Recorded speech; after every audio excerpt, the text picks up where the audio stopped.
Hi everyone, this is Whitney Sweet. Welcome back to Home.SweetKitchen. Glad to have you here. Today we are going to be working on a beef and bell pepper sauce that is basically like a bolognese sauce that you can use in place of the regular tomato-based sauce. So I'm glad you're here. Let's get started. Okay, so we've got our ground beef in here. This looks to be about 750 grams.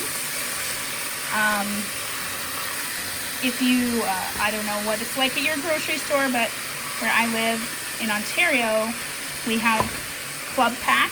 So it's a big package of meat. You know, like big family style one. So it was originally 1.175 kilograms. And we used about half of it and then saved the rest in the freezer. So I thawed that out and now I'm using it to make the sauce. So it seems to be quite a bit of meat, but that's okay. We'll have very beefy sauce. So while that is cooking,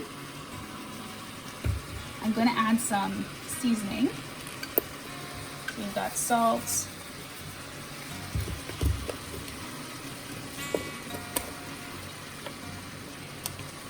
and pepper, if I can get it open. There we go.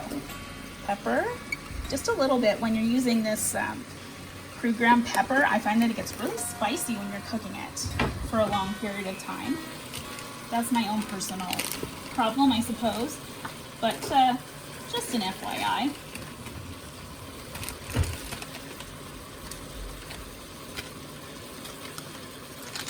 Now we're gonna do some Italian seasoning.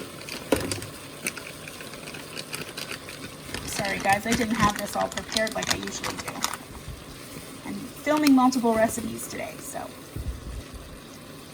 forgive me for a little bit of awkwardness.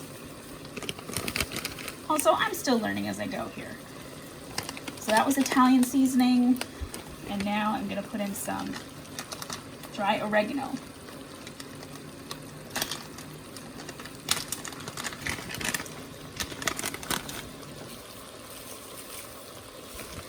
Okay,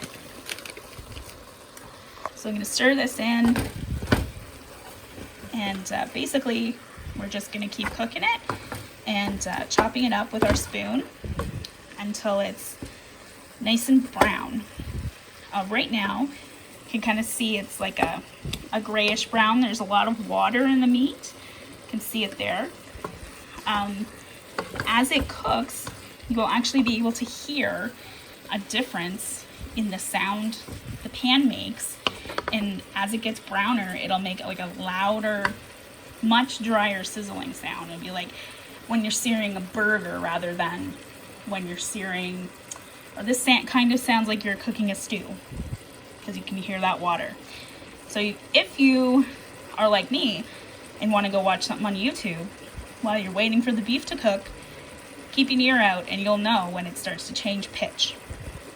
Up next is the veggie portion of our sauce. So for the sauce, these are our base veggies, excuse me, before we get to the peppers. So we've got 2 ribs of celery, 2 carrots, 1 parsnip, which if you don't have it, don't worry about it. I just happen to have one in the fridge. Half of a really big zucchini that we got from a farm stand. Here's the other half, so you definitely don't need a whole big honkin' zucchini. You can use it if you want to though. No worries. Okay, so I'm gonna put this in the blender and then I'm gonna chop up the peppers. Here are our bell peppers, roughly chopped. Got yellow, orange, and red. You can certainly use all red, all orange, all yellow. You can use green if you want to, but that will definitely change the taste of the sauce and also the look. So it'll be a bit more brown looking because of the green. When you cook it, it turns kind of grayish brown. And also it'll be more bitter. But if you like green peppers, go for that. Absolutely, there's no problem. You can also use jars of roasted red peppers. if you want to. And you can also roast these if you want on your barbecue or in a pan. Cook them first. It's up to you and how much effort you feel like putting in that day. The jars of roasted red peppers are really helpful though. If you can, try and get the big jars so that you get something like this and don't spend too much money, because you can get the red peppers that are just in a small jar, and that's going to be expensive if you decide to use all those peppers. So let's pop this into the blender.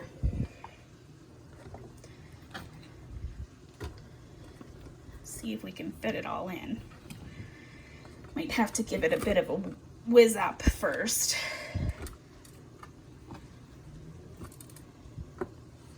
Yeah, I'm gonna do that actually. So I'm gonna add some of the chicken stock we made before I thawed it out, after having frozen it.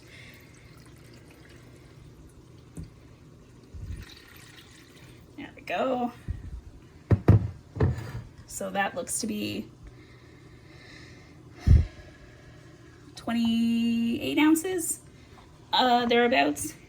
Gonna put the lid on and blend this up a bit and then add the rest of the peppers.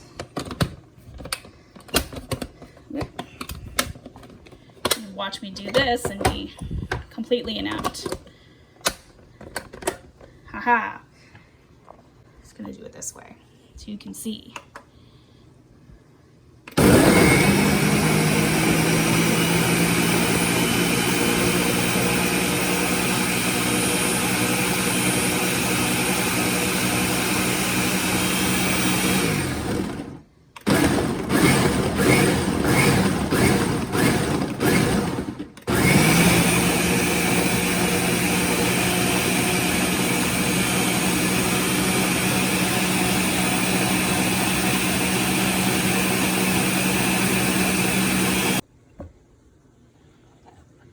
Just adding in the last. You can see this kind of orangey color. Sort of what you're looking for. So it kind of looks like a tomato sauce. Obviously, the more red pepper you put in, the darker it'll be. And one more time around the world with this blender. You can obviously blend it up to be as chunky or as smooth as you want.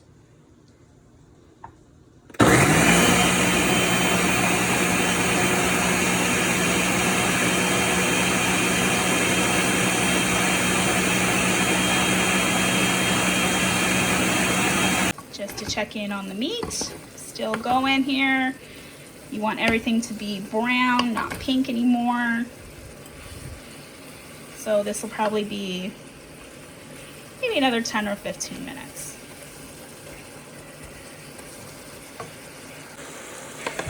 Now we can see the beef is all brown.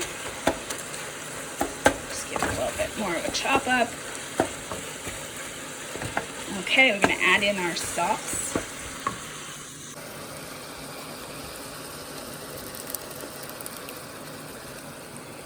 Little trick I saw to pour over the spoon so it doesn't splatter everywhere. Works pretty well. You'll see in here lots of stuff left inside. So I'm gonna add the rest of the veggie stock that we had left and maybe a bit of water to rinse it all down, and then I'm gonna add that into the pot.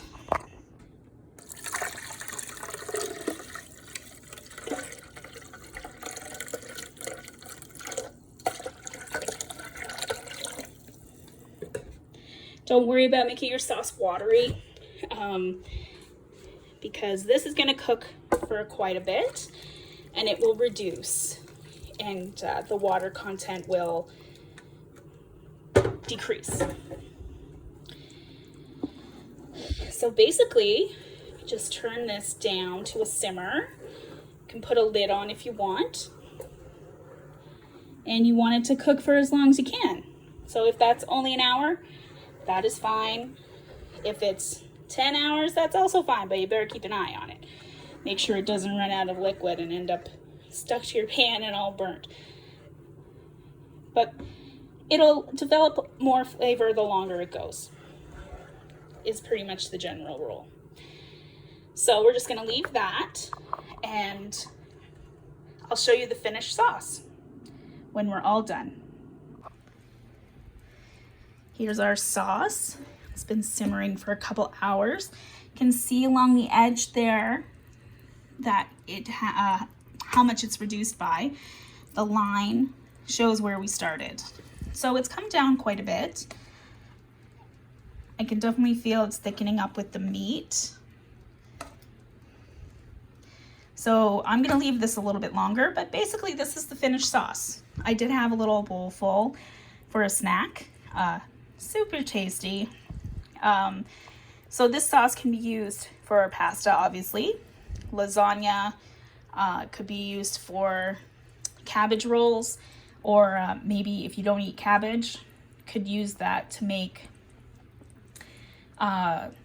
rolls with Swiss chard. That would be tasty. Would also be good for a filling for stuffed peppers if you add some rice. So it's pretty versatile sauce. And shout out to my friend Ashley, who first originated this sauce when we were in culinary school. And I have been eating it ever since. That was 15 years ago. So you can trust that this is a good recipe. If you're like me and you like a bit of a sweet sauce, you can add a bit of sugar right at the end. Also taste for salt and pepper to see how you like it. And I usually serve this with some Parmesan cheese on top. But you do you. Add whatever you like. Hope you enjoy. Let me know if you make this recipe.